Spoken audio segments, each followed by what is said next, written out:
Hello, coming to you from the epic city of Great Plains board gaming, Omaha, Nebraska. Welcome to the Out of the Dust podcast. I'm your host, Legendary Bryce. Tied with the popular recurring Out of the Dust geek list on Board Game Geek, the Out of the Dust podcast is a bi-weekly podcast that is focused on re-exploring games we play that we hadn't previously played in a year or more. Why did the game get dusty? Why did you decide to dust it off? How does the game compare to how you remembered it? Are you likely to play it more often in the future? These are the questions that we're interested in examining on Out of the Dust. This week on the podcast, episode 54 on the Out of the Dust segment, I'll bring Metropolys out of the dust, and a contributor will dust off both Neanderthal and Bruges. On the reaction segment, I discuss the ongoing 1 versus 10 rating war going on at BGG. On the What I've Been Playing segment, I review Tapestry. On the obscure Bryce game segment, I review Miwat Cookies. And we wrap up the episode by continuing my top 5 of 2009 countdown with number 4 on the list. I had a chance to bring Metropolys out of the dust recently.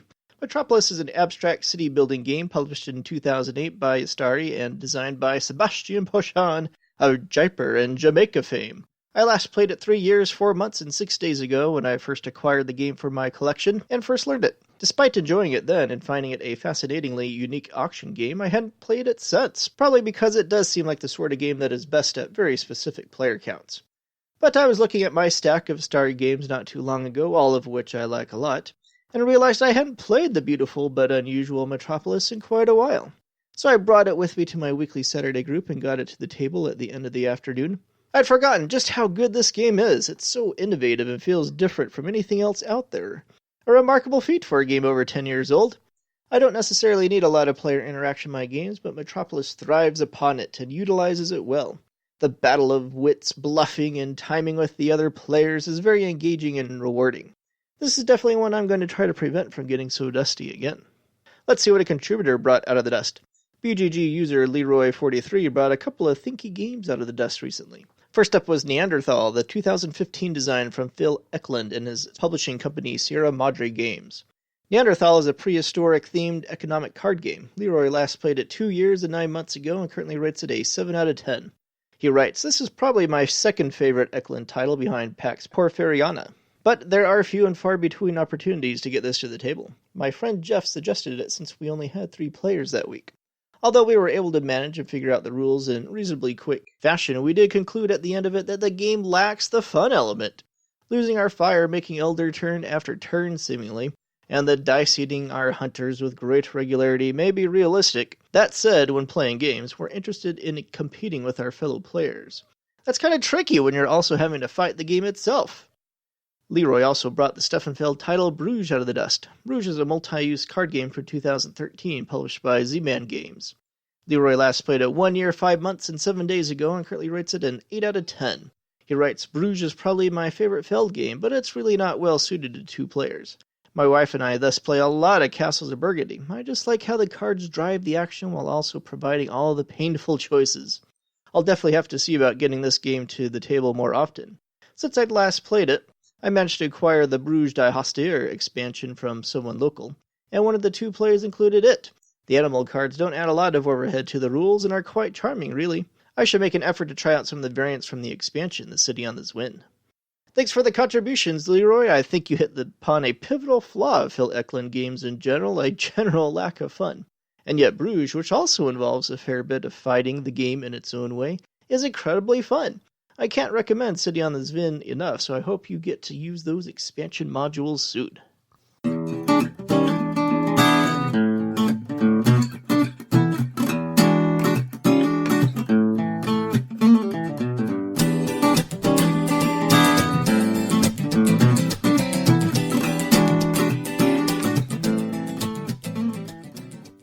Reaction segment time. This week on the segment, I'm going to discuss the controversial and dreaded 1 versus 10 rating wars going on at BGG. It's difficult to trace the war back to a single game origin, but it's in full swing now and seems like every game that has any sort of hype, massive Kickstarter presence, or is a major release from a prominent publisher is a likely victim for the wars. Tapestry from Stonemaier Games was the latest casualty of this war. Some will say that a skirmish in the war begins when some people rate a game a 10 before it's even been released to justify the excitement of their purchase, and then others will rate the game a 1 in retaliation as a method of balancing out the perceived unjustified hype of the game. Others will say that a skirmish in the war begins when people rate a game a 1 because it's come out just because they don't like the publisher or designer of a game, and then others will rate a game a 10 in retaliation for what they perceive as unjustified hate. Oh my goodness, do I ever hate the 1 versus 10 rating war. What a bunch of sanctimonious, self-righteous jerks on both sides. If there's anything more petty and pointless than rating up or down a game just to cancel out someone else or balance out a perceived imbalance, I'd like to hear it. The 1 versus 10 rating war can't end soon enough for me, but I don't think it's going to end anytime soon. In fact, I suspect it's only going to escalate for the foreseeable future. So what's the solution? Some have proposed that BGG institute a setting in their site that prevents anyone from rating a game before its release date. This might be the most common sense approach, but I don't think it's very likely, and it's not very practical. It's not very likely because even if it were possible to institute this change at BGG, judging by the site's well-known lack of sophistication, I don't think the people in charge of the site have the technical wherewithal to make the change. But just for fun, let's imagine they are capable of making this sort of change. The problem with doing so is that it would interfere with gamers' use of the site and the logging of legitimate data. Just because a game has a release date doesn't mean that people haven't played it ahead of time. Between prototyping, pre-release demos at conventions, and pre-release reviews, there could potentially be a lot of people playing a game before its actual release date, especially if the game is a major release from a major publisher. Plus, there may even be multiple release dates for Kickstarter games, as those games often have fulfillment dates and retail dates. So while a freeze on ratings until a game's release might be a worthwhile common-sense solution, it is problematic and comes with its own set of issues. But, honestly, it might be the best compromise. The 1 versus 10 rating war is annoying right now, but I think we have a ways to go until it becomes a significant enough problem for BGG to act in some way. Right now, it's just affecting the hottest and most hyped games. Until the war spills over into a greater quantity of games, I think BGG will hope the problem solves itself. But I don't think that's gonna happen.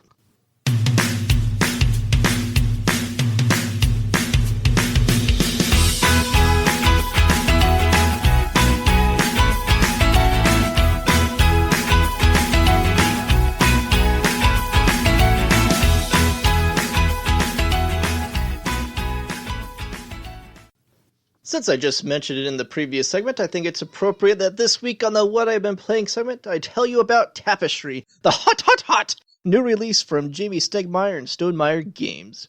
Stonemaier Games has not disappointed me with a single one of the releases yet, so with a track record like that, you know I'm going to be interested in their new releases. They've earned that respect and interest with me.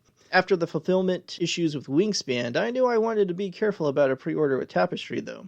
I was worried that there would be retailer shortages again. The Stonemaier website pre-order deal was decent, but I'm all about saving a few bucks when I can. So when Spielbound, Omaha's local board game cafe, offered an additional 10% off the game in exchange for waiting for the first wave of retailer fulfillment, I decided to take the chance of a shortage and sign on with them. Besides, I knew I had several friends who would be getting the game right away from Stonemaier directly. Things worked out ideally this time as I got a chance to try out the game right away with a friend's copy, and then my copy arrived less than a month later. Here's how it works. Players control civilizations on an alternate Earth. The setting is specifically alternate because it's entirely likely that players discover technologies in an unusual order, like inventing flight before the wheel. Each turn, a player will choose one of 4 advancement tracks to move one of their player pieces along. Each of these 4 tracks specializes in a different type of cultural advancement and core game mechanic. The exploration track lets a player draw and play terrain tiles onto the shared world map. The military track enables a player to expand their influence on the world map. The technology track grants a player invention cards that a player can invent and gain additional resources, points, and abilities from. The science track enables a player to advance a little faster along all the other tracks. In addition, advancing to certain spaces on the various tracks enables a player to erect various types of buildings on their personal capital board. Each player has a stock of private buildings that unlock additional forms of resource income when built, while the selection of large ornate buildings cover large areas of the board. Covering certain areas of the capital grants a player additional resources or point income. This is definitely a point-salad game, and there are a lot of ways to earn points throughout the experience, including conquering new territory, discovering spaceflight, and upgrading technology cards, just to name a few. Eventually, a player will run out of resources to pay for track advances, and have to take an income turn. After each player has taken 5 income turns, the game ends. Tapestry is one of the most hyped games of the year, but does it live up to it? It's gotten some fairly critical reviews from some since its release, though it's exploding up the rankings on BGG, so it seems like it has found a generally positive reception. One complaint from some has been that Tapestry is too abstract of an experience. I'm okay with this, though I acknowledge it's the sort of thing many gamers would want to know going into the game. All things considered, it's no less abstract a civilization building game than something like Seven Wonders, but it feels like a Stonemaier game, and in that respect it definitely lives up to the hype. There's a legitimate reason why Tapestry was so hyped, and it's because of Stonemaier's impressive track record. Everything they've ever published is in the top 1000 on BGG, Scythe is in the top 10, and Wingspan won the Kennerspiel des Jahres. Tapestry deserves to be one of the most hyped games of the year, and I believe it has delivered on that hype. It's got the trademark Stonemaier approachability, elegance, production standards, and satisfying decision-making, tension-riddled gameplay. On the surface, it's not a difficult game to learn, but it's one of those games that presents an addicting optimization puzzle that keeps players coming back for more. The variable player powers, unpredictability of the technology cards, and just the right amount of player interaction keeps the puzzle fresh and engaging. I particularly enjoy how timing plays a role in the game. The static order of the track actions might be boring if it were not for the adaptability the game demands because of its continually changing game state. I like point-salad games that reward you for recognizing opportunities when they arrive and approaching the game with flexibility. The solo mode on Tapestry also deserves some recognition.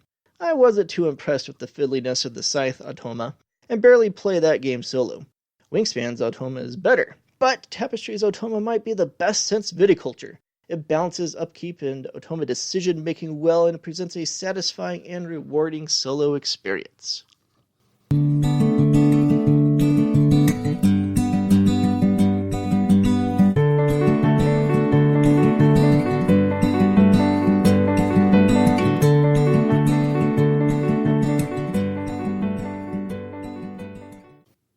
Obscure Bryce Game segment time. This week on the segment, I'm going to tell you about Me Want Cookies, a 2015 speed-based family game from publisher Yellow and designer Roberto Fraga of Captain Sonar fame. Me Want Cookies is a re-implementation of an earlier 2009 hobby game called At Full Throttle that operated under a racing theme. A game that is even more obscure than Me Want Cookies.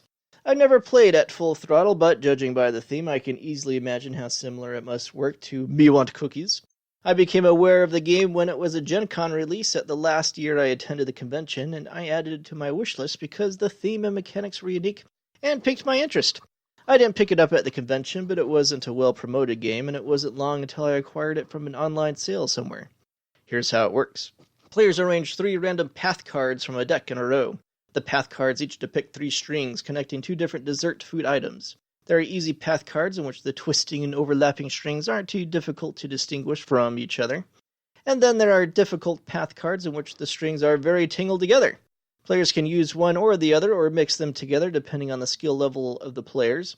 At the beginning of each round, a die is rolled that depicts one of the 6 desserts.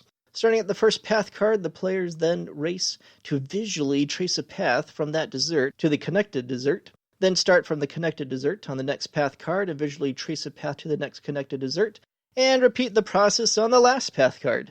The player that has accomplished this visual feat first grabs the win token matching the final connected dessert. But the other players finish as well, because the first player to finish might have grabbed the wrong dessert if they visually traced the path wrong. Once everyone has grabbed a token or declined to do so because they think the correct one has already been grabbed, a nominated player physically traces the path from the beginning using their finger to find the correct path and the true matched dessert card. The player who grabbed the correct token takes the last path card as a point. Then a new card is added to the beginning of the path card row. The player who collects a certain number of point cards first wins.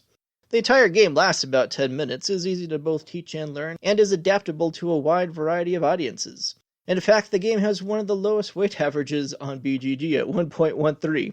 So it's a straightforward game, and there's not any strategy to it because of its speed and dexterity-based nature. But it's a fun game.